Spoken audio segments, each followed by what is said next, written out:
Here's the thing. When it comes to surrogate motherhood, there really is no scripture that speaks specifically about it. I knew it. As Dominic made the point, what we view as surrogate motherhood today, the technology did not exist then to do it. You won't find it in scripture. You won't find scripture about dating because dating was not a cultural practice at the time.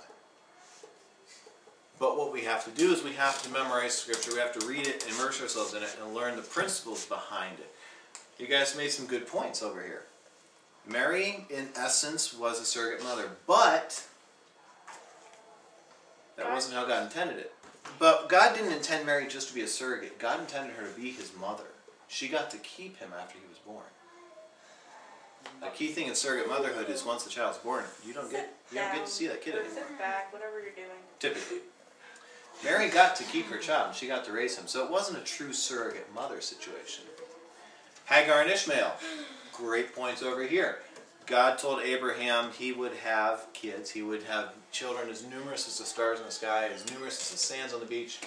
And he got impatient. And Sarah said, well, fine, just take my maidservant Hagar and, go do the horizontal mamba with her and have yourself a kid. Ishmael, not a good name in Jewish culture. Ishmael is the son of Shem, essentially. The simple answer is there is no scripture really that deals with it specifically. What we can draw from scripture, you made a great point about preserving human life. Surrogate motherhood isn't preserving human life. It's preserving the family lineage. And you guys made a good point over here. Not everyone God intends to have children. Sometimes we force our will on God's and he allows it to work.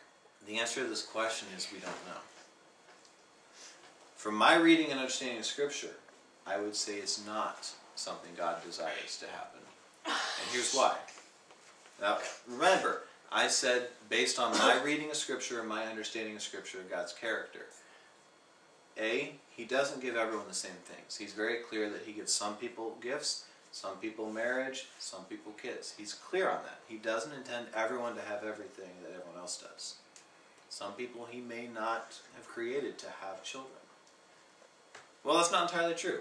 He created all of us to be fruitful, but because of the broken nature of the world that sin created, not everyone can. So you might look at that and say, well, science is a way of overcoming sin. Science should never overcome sin.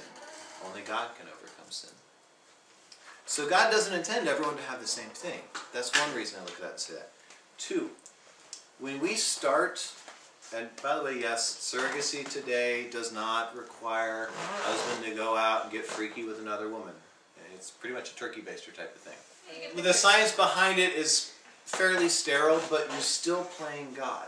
You're still saying, I want this, so I'm going to have it. Great point, man. I forget who made it. There are lots of kids out there who don't have families. Why ignore them? Why not give them a good home because you want to create your own? That's pretty selfish in my book. In my opinion, in my reading of scripture, I understand surrogacy to be something God does not desire us to do. Not an issue that I'm going to say, oh, you were a surrogate mother, you're going to hell. God doesn't work like that. You can't. I can't say that. Because scripture does not say.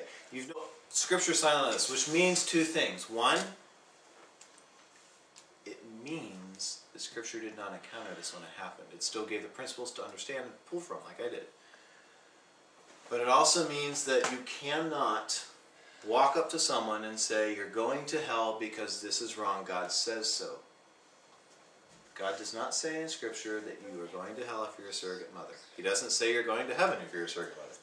Scripture's silent. We can't condemn based on silence. There are things we are supposed to call out as Christians. There are attitudes we should be calling friends out on. There are actions we should be calling friends out on. There are lifestyle choices that are very clear in Scripture or are not good, that God doesn't want. Those things we are supposed to call friends out on. This one, not one that you can look someone in the eye and say, God says this is wrong, because God doesn't tell us in Scripture explicitly.